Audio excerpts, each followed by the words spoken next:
Wonderful country, huh? How you doing? I didn't want to be another influencer making an attack ad about, candidates I didn't like in the upcoming Canadian election. But here we are.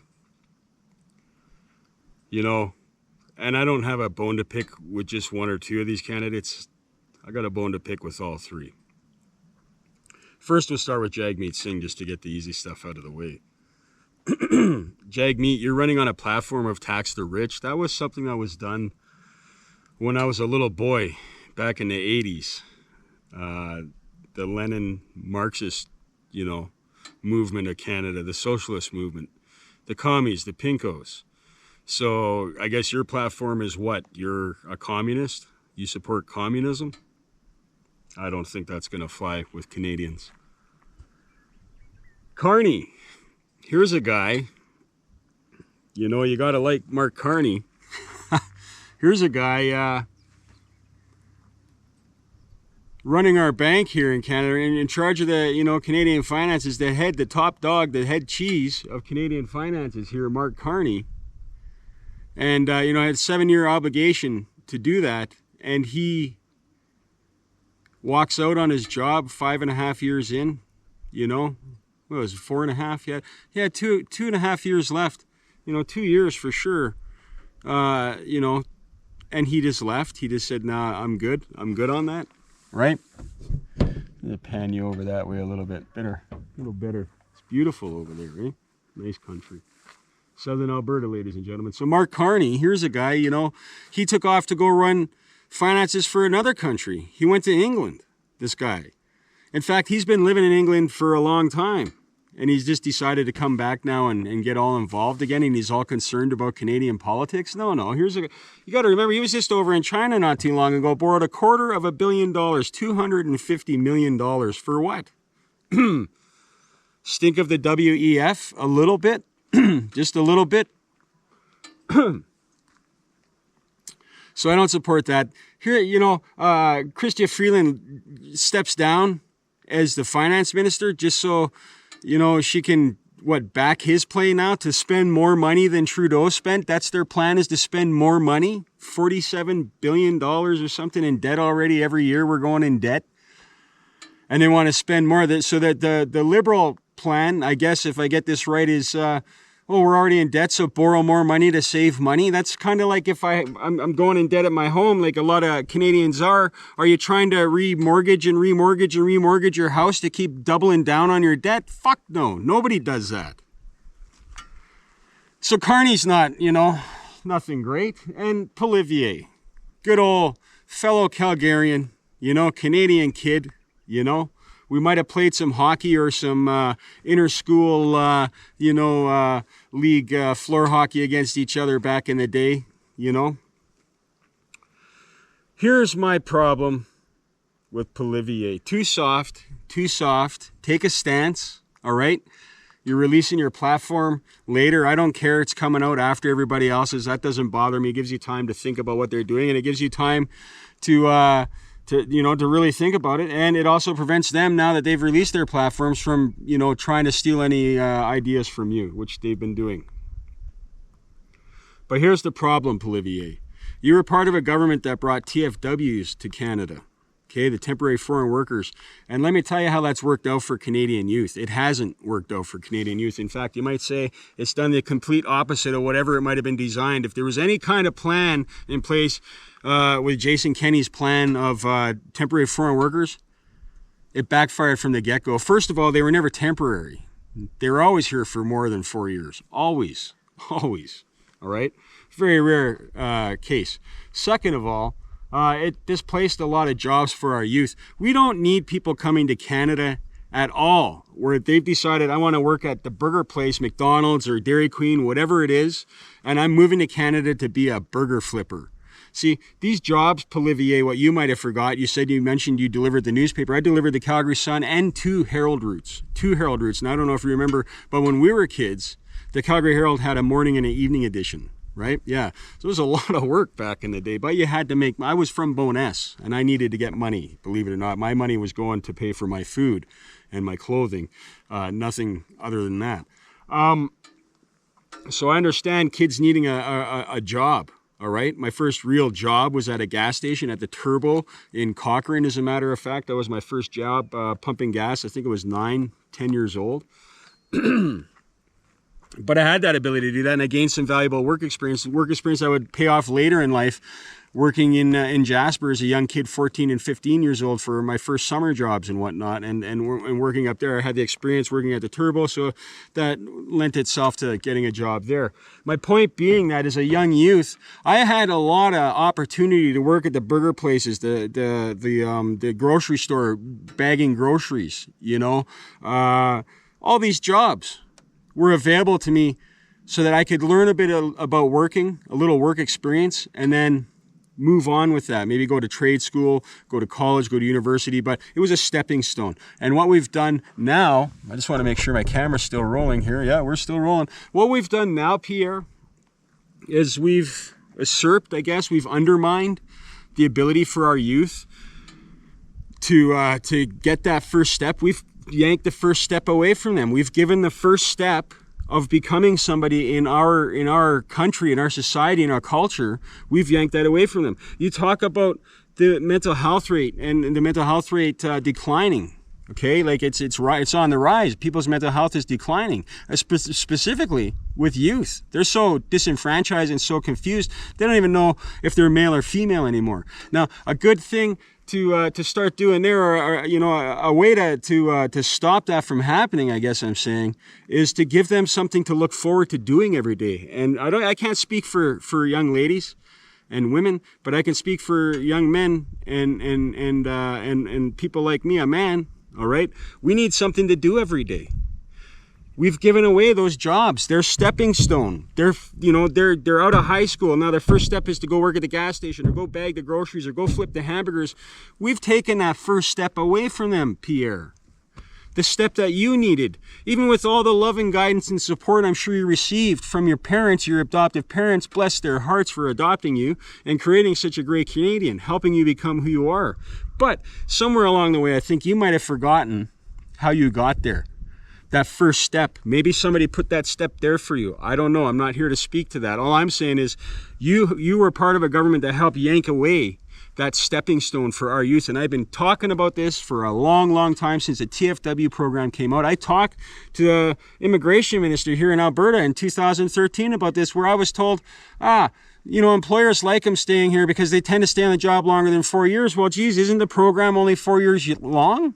They stay on the, so, you know what I'm saying? So we want to help our youth. We have to help them feel good about themselves. How are you going to feel good about yourself if you have to get a handout every day for your food? You got to go to the food bank, or you got to ask your parents who don't have any money to give you for some money. You got to ask your friends for money. You got to go deeper and deeper and deeper in debt. That's the plan, to put our youth in debt so they can never get out of this fucking debt. They'll never get out of it, some of these kids, ever, unless we give them jobs, stepping stone jobs. We have to stop bringing people into the country to do menial fucking jobs.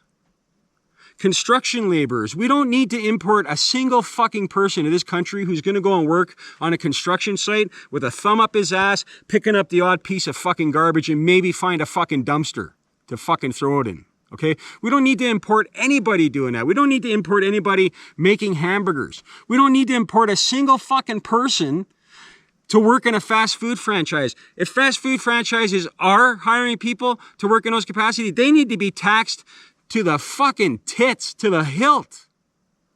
We can't allow that shit to happen anymore. Those fast food franchises only grew because our grandparents supported them. Places like McDonald's, A&W, Dairy Queen.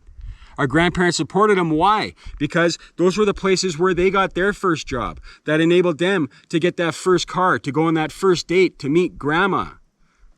That job allowed them to put a little money down to go to school so that they could go to college, so they could get the job, so that while they were in college, they could come back at the summertime to their little town or whatever, save a couple more bucks, put it in the bank, so maybe when they get out of college, they can put some money down on a house. It was the dream. And we've yanked the carpet of the dream out, the foundation, the footing, everything. We fucking yanked it away from them, our kids. That's what we've done, Polivier. So I hope somewhere in your message that you're sending out in your platform, it's got something to actually do with actual Canadian youth. Okay? I'm tired of hearing about our learning institutions, trade schools, colleges, fictional colleges, online colleges, and we're importing kids to come to the country to go to a fictional online college to learn some bullshit degree. Our universities are full of international students, but we can't get some more of our own kids in. And I've said this for a long time, ladies and gentlemen, and I'll say it again. Maybe there's some kids. I grew up in Bowness, a little boy, poor. My mom was a junkie, all right? She didn't have a lot of time for me. I had to make time for myself as a little boy, all right? This hat, this Alpha hat, I got that because the guy was stooping, a fella in the neighborhood who rode a motorcycle, the guy that had this hat here, his truck, the milk driver was stooping a biker's old lady. And I happened to be delivering the newspaper in the morning there. And I happened to come across this scene as I'm delivering the newspaper to this house.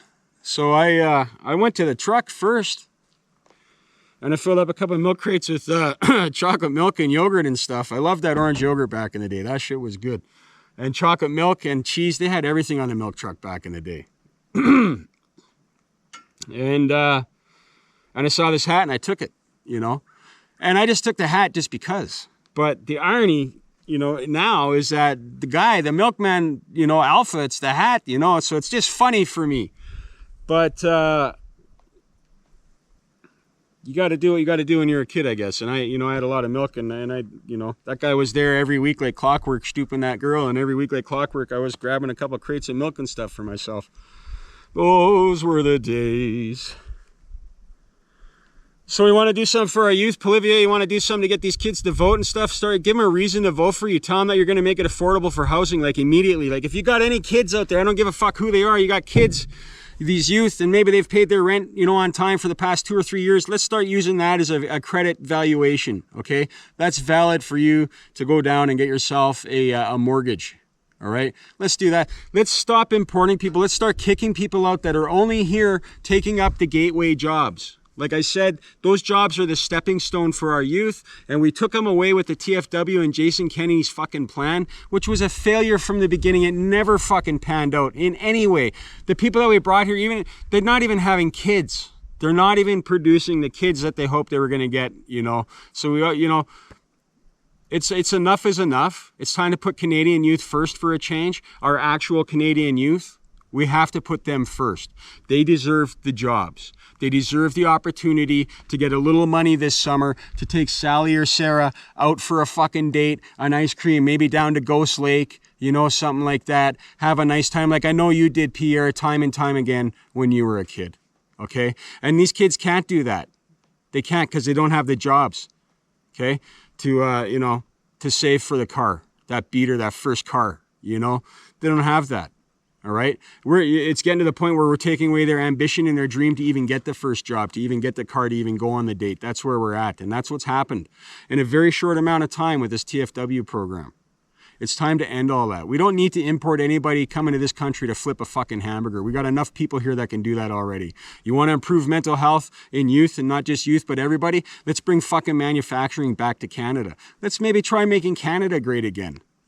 Honestly, you tell people to go out and fucking buy Canadian. What the fuck is that exactly? Over the weekend there, I'm trying to go buy Canadian. I needed a spatula for the French toast I was making. All right. So I thought, okay, I'll whip down to the store and I'll grab a Canadian made spatula. Well, you can't buy a spatula made in fucking Canada for under a lot of money. Well, you can buy them online. Sure, they're made by the Sahelish people out on the west coast of British Columbia out of cedar and stuff like that, but it's like $65, $70, and I got to wait a week for it to get here. I needed one now. I needed a gravy separator for the dinner that night. So I thought, again, I'll go down and I'll buy a Canadian one. Well, guess what? We don't make that in Canada either. We don't even make that. I got a flat tire on the way home from the store, and I thought, well, the least I can do is I could buy a Canadian-made tire at Canadian Tire. Well, guess what? Much to my surprise, I couldn't even do that. In fact, that Canadian Tire, right? There's hardly anything in that store made in Canada besides potato chips and candy and snacks. Potato chips, candy and snacks at Canadian Tire. Every box there says made in fucking China. So stop, all you guys, this is for all you parties, stop telling us to buy fucking made in Canada. Start helping us make some shit in Canada that we can buy to support our fucking economy. How about start doing that? And until you do that, stop using these fucking talking points. We're tired of hearing it. We're tired of hearing about the trade war. Big fucking surprise. It's been coming for 3 fucking decades. My entire life it's been coming. 5 fucking decades, but 3 for sure. So how's anybody surprised by this? Carney, you're using it like some kind of tool? You're the tool, Carney. You're the fucking tool. You're the charade, okay? You're phony as fuck, Carney, and you'll be gone soon enough. After this election, you know, hopefully we win. But like I said, there's a good possibility that this election is going to be called again before the polls are even closed in the West. And that's going to bring up some other interesting facts. My thoughts, not yours, ladies and gentlemen. I didn't want to make an attack ad, but I think I got them all pretty evenly, I think. Let's consider our youth in this election. Let's think about our generations, our kids, our grandkids. I'm 51. I want my grandkids to have a future. I don't want my daughters, 14 and 16 years old, having to compete with a person from another country, a grown adult in their 30s, for a job at the fucking McDonald's. That should never be a fucking issue for my daughter, because that's her stepping stone. So smarten up. Think about it. Have a nice day. And don't forget to vote. You owe it to our ancestors who fought for our right. Go and fucking vote. Make sure and be loud about it. Be fucking loud. Thank you. Hello.